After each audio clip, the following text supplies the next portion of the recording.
or rape little girls. Okay. Welcome to the American Rambler with your host Paul Grofton, here on the bastion of unfree speech, better known as YouTube. So there's been several criticisms about the Declaration of Independence and what it means to everyone. But the problem is the people that are complaining have no history or are choosing to ignore history. The situation here was there were several black men that were also free men. There were also several men that were white and were slaves.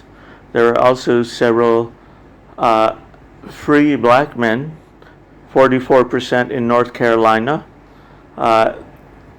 free black men owned slaves.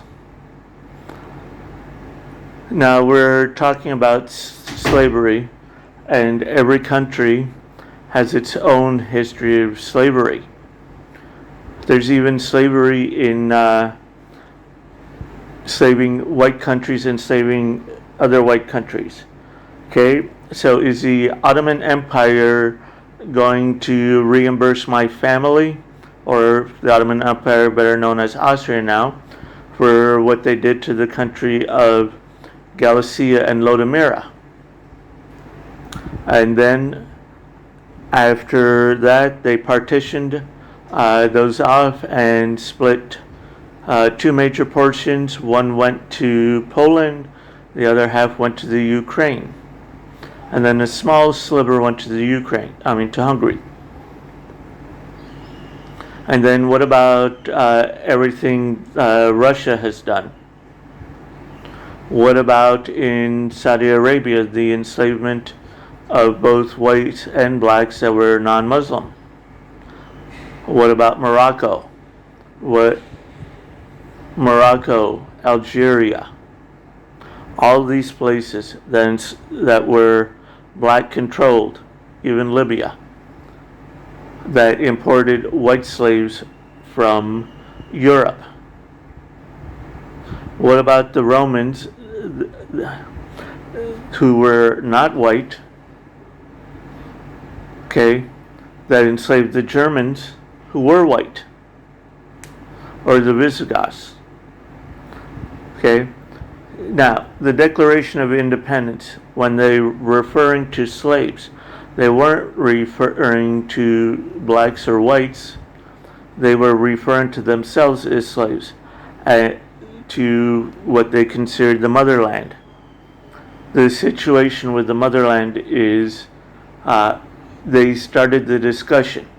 That discussion started the seeds that led to the Civil War. They're saying, how can we call our slaves? How can we say that we're slaves when we are enslaving others? But as compromise had to go on in order to get the English out of the country and give us a better chance,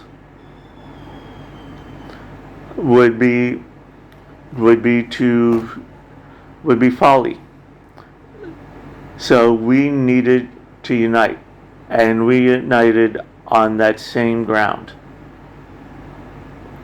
where England was our enemy, and it was us that repelled the English forces.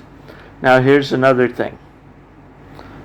A lot of slaves volunteered to get their freedom. They even fought alongside Washington.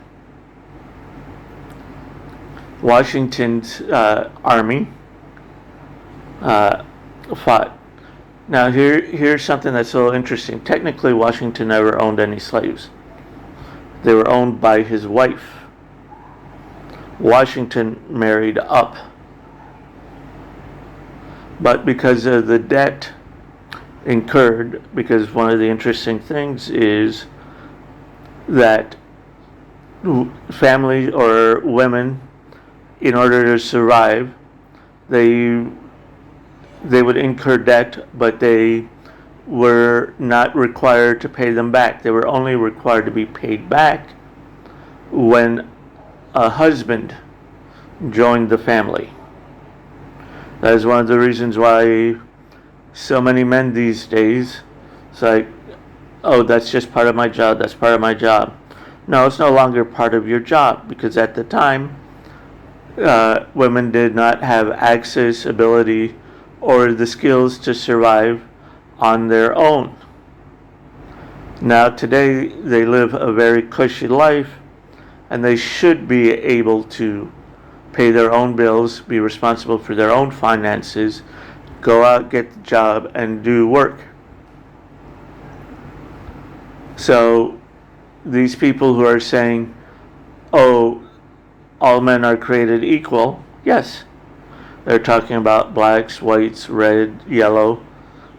Hey, even in South Dakota, there's one man that has color blue because he was drinking this silver oxide solution to protect himself from Y2K. Okay, so even equality for him. Now, what they're talking about is equality of outcome, not equality of shot. In other words, I can't go onto the Tampa Bay Bucks football team and say I want to be the quarterback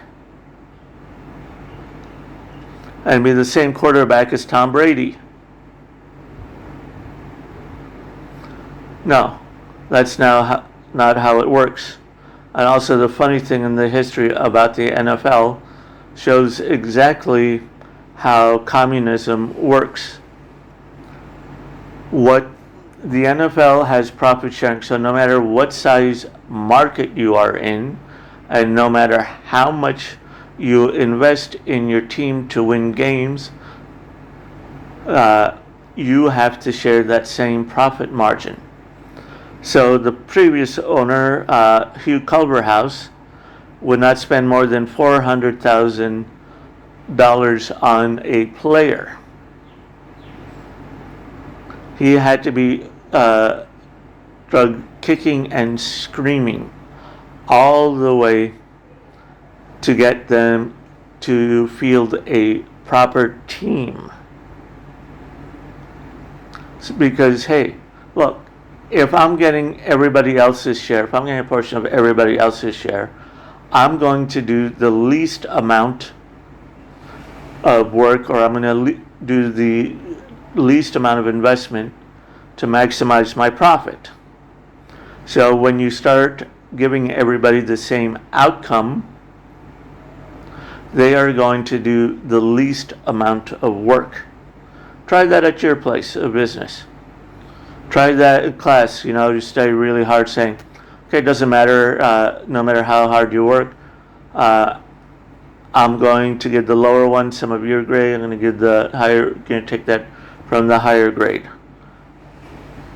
Okay, so essentially it's just these butt nuggets from the DNC Democrat National Committee, Cory Booker, AOC, and Pelosi always being silent on her little children.